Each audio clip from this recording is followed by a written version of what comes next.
देखो, सबसे पहली बात हमारी कमजोरी क्या है? हम परेशान हो जाते हैं। संसार में देखो तो परेशान, परमार्थ की तरफ देखो तो हम परेशान हो। ये हमारा आदत स्वभाव बन गया परेशान होना। थोड़ा सा धैर्यवान बनो, गंभीर बनो। कोई इस भारी से भारी विपत्ति में परेशानी स्वीकार करके विपत्ति से थोड़ी निकला जाता। सुलझो, ठीक है, ये विपत्ति आई, समस्या आई, इसका समाधान होगा। ऐसा थोड़ी कि हमें नष्ट कर देगी। अगर अभी हमारी बड़ी हानि हो जाती है, हम कल इससे बड़ा लाभ प्राप्त कर सकते हैं। हमको एकदम बिल्कुल गंभीर रहना है, इतने कमजोर नहीं बन जाना। अब वो गए तो क्या होगा, अब वो वस्तु गई तो क्या, पद गया तो क्या होगा। प्रयास किया था, ये पद मिला था, इससे बड़ा पद प्राप्त करूंगा, मैं इससे बड़ा महान बनूंगा। ठीक है, एक बार गिर गया, गलती हो गई, दंड भोगूंगा, फिर इससे ज्यादा संयम में रहूंगा। बिल्कुल मतलब एकदम फ्रेश दिमाग रखना चाहिए। पर अपने लोग क्या है, जरा सी बात में एकदम पचड़ा कर लेते हैं, एकदम कमजोर हो जाते हैं।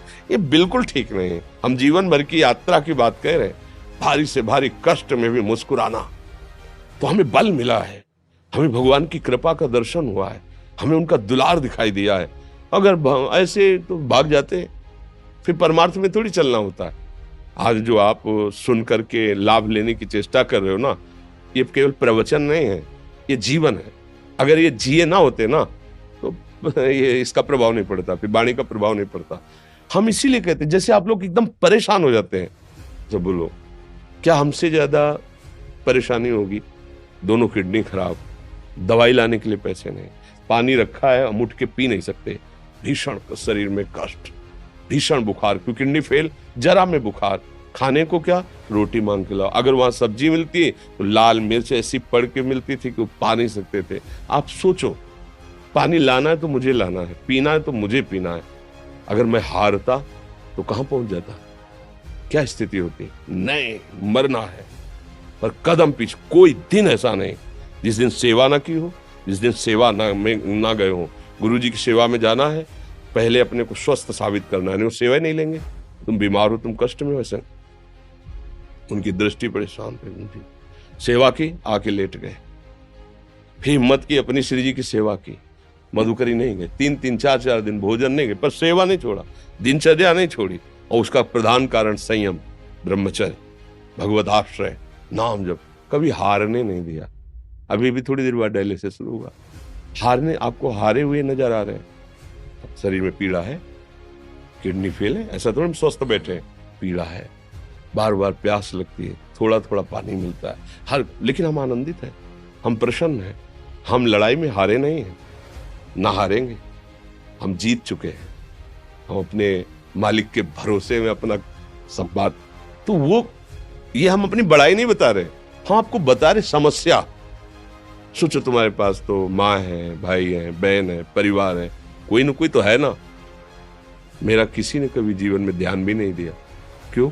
बचपन से बाबा जी बन गए, किसी से प्यार नहीं, किसी से संबंध नहीं, कोई जानकारी नहीं, हम कहाँ हैं, वो कहाँ, किसी से कोई मतलब नहीं। अच्छा, जवान साधु कौन श्रद्धा करे?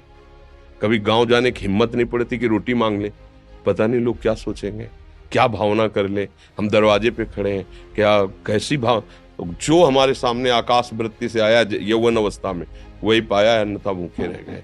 जब हम हर समय अपने को विवेक के द्वारा सावधान रखे तो हम कभी निराश नहीं हुए, कभी उदास नहीं हुए, कभी ऐसा नहीं लगा कि यार हम दुखी, कभी नहीं लगा।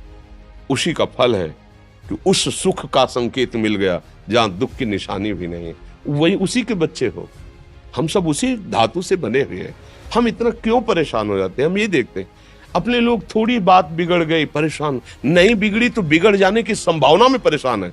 आज सुख है लेकिन कल सुख छिन जाएगा, तो हम आज के सुख में सुखी ना होकर कल के दुख की आने की संभावना में हम भयभीत हो। मतलब क्या हमारी सोच रह गई?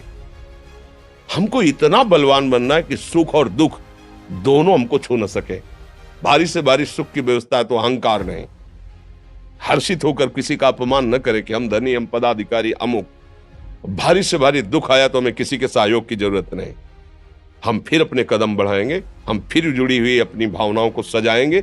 मस्त जीवन, एकदम तुम अविनाशी के बच्चे हो। शेर का बच्चा भेड़ों के बीच में फंसकर म्यों म्यों बोल रहा है, बस अगर दहाड़ना सीख जाए तो कोई भी उसे परास्त नहीं कर सकता।